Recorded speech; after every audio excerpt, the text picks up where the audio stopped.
Assalamualaikum warahmatullahi wabarakatuh. Alhamdulillah kita bisa ketemu lagi ya di pertemuan ke-12 ini. Kita akan membahas mengenai analisis regresi. Jadi untuk pertemuan 12, 13, 14 ini kita akan membahas mengenai analisis regresi. Apa itu analisis regresi?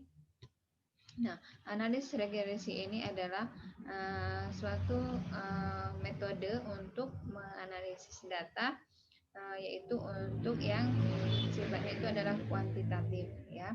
Jadi dia itu nilainya itu berupa datanya itu berupa angka-angka ya. Itulah yang disebut dengan kuantitatif. Jadi ada nilainya ya. Datanya itu ada nilai-nilainya. Nah, ini adalah untuk mengetahui ada tidak korelasi antar variabel. Nah, variabelnya itu adalah variabel X dan variabel Y. Jadi dia ada kalau untuk regresi linier sederhana itu ada dua variabel, jadi X-nya 1, Y-nya 1. Nah, kita di sini membahas yang regresi linier sederhana ya. Nah, X itu apa? X itu adalah variabel bebas ya. Jadi variabel bebas atau variabel yang mempengaruhi. Nah, sedangkan Y itu adalah variabel terikat atau variabel yang dipengaruhi. Nah, untuk yang variabel bebas, jadi misalnya contohnya itu kita misalnya ingin menganalisis ini ya, eh, antara tinggi orang tua terhadap tinggi anak. Jadi yang mempengaruhi itu adalah tinggi orang tua ya. Jadi yang dipengaruhi itu adalah tinggi anak. Jadi sebagai X-nya itu adalah tinggi orang tua dan Y-nya itu adalah tinggi anak ya. Jadi di sini yang kita anggap mempengaruhi itu adalah tinggi anak ya. Jadi nggak mungkin ini tinggi anak mempengaruhi tinggi orang tua ya. Jadi ada kemungkinan itu pastinya itu tinggi orang tua yang mempengaruhi tinggi anak. Namun itu juga masih ingin kita uji ya. Nah, itulah mengujinya itu dengan menggunakan analisis regresi. Nah, ini adalah untuk yang contohnya kalau tinggi orang tua dan tinggi anak. Selanjutnya masih ada misalnya pendapatan terhadap konsumsi. Jadi yang merupakan X-nya itu adalah pendapatan. Jadi pendapatan yang mempengaruhi konsumsi. Jadi pendapatan sebagai X-nya, konsumsi rumah tangga itu sebagai Y-nya. Nah, begitu juga dengan selanjutnya ya, kalian bisa lihat di sini. Ini kalau misalnya tingkat upah itu berarti yang mempengaruhi pengangguran.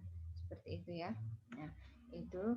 Nah, di sini kita ada dalam menganalisis itu ya, kalau untuk mengetahui hubungan itu kan ada tidak hubungannya itu kan dia ada korelasi sama regresi tadi ya. Kalau korelasi itu dia hanya ingin melihat hubungannya saja, ada tidak hubungannya. Jadi kita belum mengetahui itu mempengaruhi, saling mempengaruhi atau tidak. Jadi dia hanya hubungan aja, misalnya hubungannya itu kuat gitu ya. Nah, tapi belum tentu dia secara statistik itu signifikan. Jadi makanya dia harus diuji dengan regresi. Regresi itulah untuk mengetahui dia ada tidak pengaruhnya secara signifikan. Nah, ini untuk selanjutnya. Jadi kita langsung ke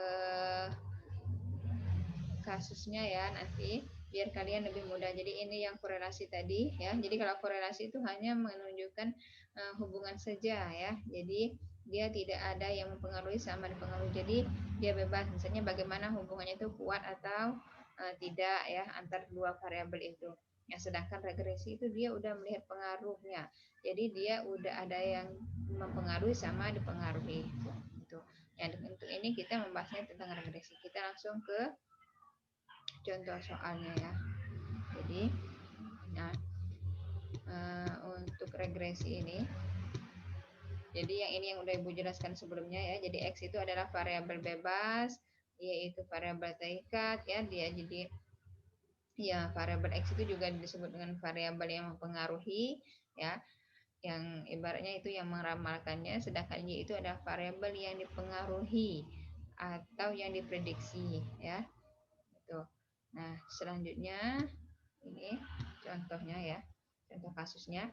Nah, seorang manajer pemasaran akan meneliti apakah terdapat pengaruh iklan terhadap penjualan. Jadi nanti itu berarti ada datanya itu data iklan ya sama data penjualan. Jadi kita ingin melihat iklan itu mempengaruhi penjualan atau tidak. Nah, yang diteliti itu yang diambil sampelnya itu ada 8 perusahaan. Jadi nanti datanya itu ada 8 ya. Ada 8 perusahaan, ada data X, ada data Y. Nah, jadi kalau kita melihat membuat penelitiannya itu berarti judulnya itu apa? Pengaruh biaya promosi atau iklan terhadap penjualan ya. Nah, kita ingin melihat ada tidak pengaruh positifnya ya yang signifikan antara promosi itu iklan itu terhadap penjualan. Nah, kita kan menduga bahwa dia itu ada pengaruhnya ya, ada pengaruh promosi terhadap penjualan. Itu dugaan kita, hipotesis kita ya.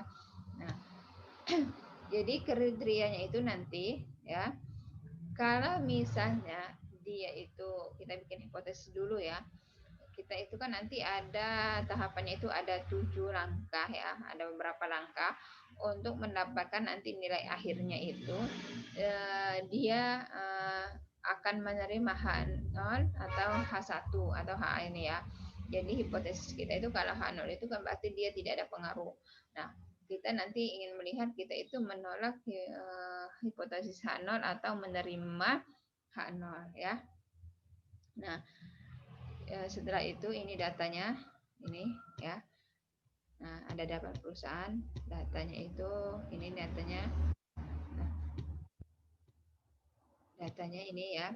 Jadi promosinya itu ya untuk perusahaan satu biaya promosinya itu 20 juta ya, penjualnya itu 64 juta seperti itu. Nah, untuk menganalisisnya kita ingin melihat kesimpulannya itu nanti dia itu ada tidak pengaruh dari promosi terhadap penjualan itu akan kita analisis dengan menggunakan langkah-langkah regresi. Nah, itulah yang inti dari pembahasan kita ini. Kita ingin menghitung bagaimana cara manualnya itu ya, bagaimana untuk mengetahui dia ini berpengaruh positif atau tidak. Nah, walaupun sebenarnya lebih mudah itu kita menggunakan SPSS atau software statistik lainnya, itu langsung aja dimasukin datanya itu langsung dapatkan hasilnya. Namun kita di sini untuk mempelajari secara manual ya untuk menghitungnya. Jadi kalian nanti dibuat ini melalui kolom ya. Jadi ini X, ini Y-nya ya. Jadi melakukan langkah-langkah ini. Nah, yang pertama itu kita hitung dulu persamaan regresinya ya. Jadi untuk pertemuan kali ini kita akan menghitung persamaan regresinya sama cara menghitung nilai prediksinya. Nah, dua ini ya.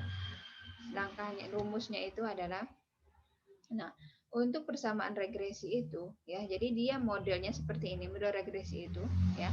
Jadi Y, jadi itu kalau tadi itu penjualan. Jadi penjualan itu sama dengan konstanta nilai A-nya ditambah dengan koefisien regresinya dikali dengan iklan. Jadi kalau kita ingin memprediksi berapa penjualannya ya, misalnya nanti kita ada data iklan kita ya, misalnya bulan ini kita mengeluarkan iklan 50 juta. Nah, dengan model ini nanti kita bisa memprediksi kalau untuk yang di kabupaten tersebut kalau penjual iklannya 50 juta kira-kira penjualannya hasilnya berapa. Seperti itu ya. Nah, cara menghitungnya itu yang kita hitung itu adalah konstanta sama koefisien regresinya. Kalau ini adalah nilai galatnya ya, sisaannya. Nah, jadi kita hitung koefisiennya. Cara menghitung koefisiennya itu adalah banyaknya data N ya dikali dengan sigma, jadi jumlah dari X dikali Y ya.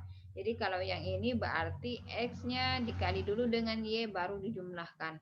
Nah, dikurangi dengan total X dikali total Y dibagi jumlah data dikali total X kuadrat. Jadi ini X-nya dikuadratkan dulu nanti baru ditotalkan. Dikurang dengan total X nanti dikuadratkan. Jadi kalau yang ini ditotalin dulu X-nya baru dikuadratkan. Setelah dapat nilai B-nya baru kita menghitung nilai A-nya itu dengan rumus total Y ya dikurangi koefisien regresi yang kita dapat dari B tadi dikali dengan total X dibagi dengan banyaknya data ya. Jadi banyak data di sini ada 8. Nah, ini cara menghitungnya ya. Jadi Y tadi ya, jadi untuk perusahaan satu penjualannya itu 64 juta, biaya iklannya atau promosinya itu 20 juta ya. Nah, sedangkan rumus kita tadi apa? Jadi banyaknya data ya dikali dengan total X, Y ya. Jadi total dari X dikali Y. Jadi ini kalian kalikan dulu X kali Y. Jadi 64 kali 20 jadi 1280. Kalikan semuanya sampai nanti di total. Inilah total X kali Y. Nah, dikurangi dengan apa tadi? Total X ya. Total X dikali total Y. Total X berarti ini total X-nya. Ya, ditotalin ini 192. Ini total Y ya 608. Terus tadi dibagi dengan, jadi ini ada total X kuadrat ya. Jadi ini X-nya yang dikuadrakan dulu, baru di total. Jadi 20 kuadrat. Nah, ini dapat totalnya 4902. Sama nanti ada total X dikuadratkan. Berarti nanti ada 192 dikuadratkan. Ya. Jadi ini. Nah, jadi banyaknya data, total banyaknya data 8. Total dari X kali Y tadi adalah 15.032 ya. Nah, total X-nya 192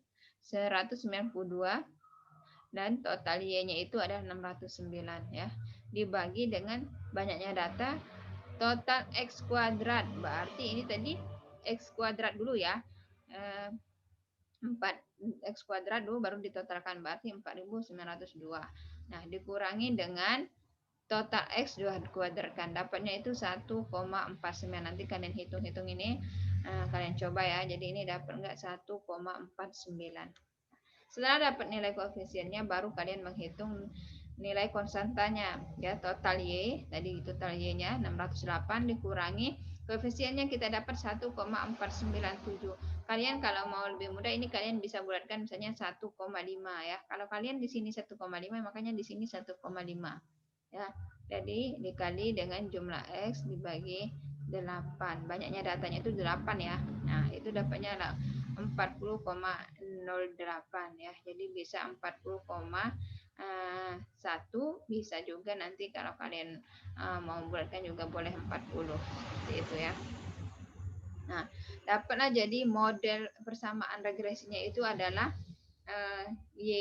Jadi kalau di sini Y berarti di sini X ya. Tapi kalau kalian langsung ke kasusnya berarti ini penjualan sama dengan 40,082 ditambah dengan koefisiennya 1,497 kali biaya promosi ya atau iklan. Nah, ini adalah sisaannya. Sisaannya itu dia sangat kecil sekali ya. Nah, sisaannya itu kalau kita menggunakan SPSS nanti muncul sisaannya. Tapi kalau untuk model regresi itu dia cukup sampai ini ya. Nah, sekarang nilai prediksinya ya.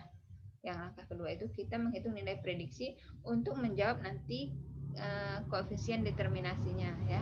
Jadi kita harus menghitung nilai prediksi dulu untuk menjawab langkah yang ketiga ya. Untuk yang minggu depan jadi kita koefisien determinasi itu dia berkaitan dengan nilai prediksi ini. Jadi ini 7 langkah itu sampai kesimpulan itu dia semuanya saling berkaitan ya. Jadi kalian harus hati-hati menghitungnya itu dari persamaan regresinya itu harus benar. Kalau persamaan regresinya udah salah berarti sampai bawahnya itu angkanya itu salah ya. Nah, nilai prediksi itu didapat dari model, tinggal nanti kita hitung, kita masukin nilai X-nya ya. Jadi ini untuk memprediksi Y-nya itu berapa. Jadi kalau misalnya kita promosinya tadi yang pertama itu perusahaan pertama itu 20, masukin ya. Jadi semuanya itu dihitung nilai prediksinya untuk perusahaan 1 sampai perusahaan 8 ya. Jadi ini prediksinya dihitung satu-satu ya. Jadi Y sama dengan ini cara menghitungnya tadi. Nih, Y sama dengan berarti kan 40,082 tambah 1,497 kali 20 sama dengan 70,022. sampai seterusnya ya, sampai 8. Jadi sampai ini nih. Nah, ini dia ya prediksi ya, sampai 8. Itu untuk menghitung ya prediksinya. Nah, untuk selanjutnya itu kan nanti dia koefisien determinasi.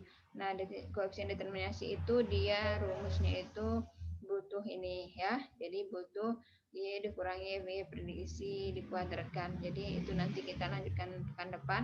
Jadi untuk yang pekan ini kita fokus ke persamaan regresi. Nanti kalian bisa coba ini ya, menghitung sendiri ya, lihat tulis Y-nya, tulis X-nya, nanti lihat rumusnya, nanti kalian coba menghitung sendiri apakah ini perhitungannya sudah benar atau belum ya, terus kalian bisa paham juga. Nah, ini untuk yang pekan depan saja ya. Ini ya, cukup sekian dari Ibu mengenai regresi ya. Kalian bisa tanyakan nanti untuk cara penghitungan persamaan regresinya jika ada yang masih bingung. Mohon maaf jika ada yang salah. Wassalamualaikum warahmatullahi wabarakatuh.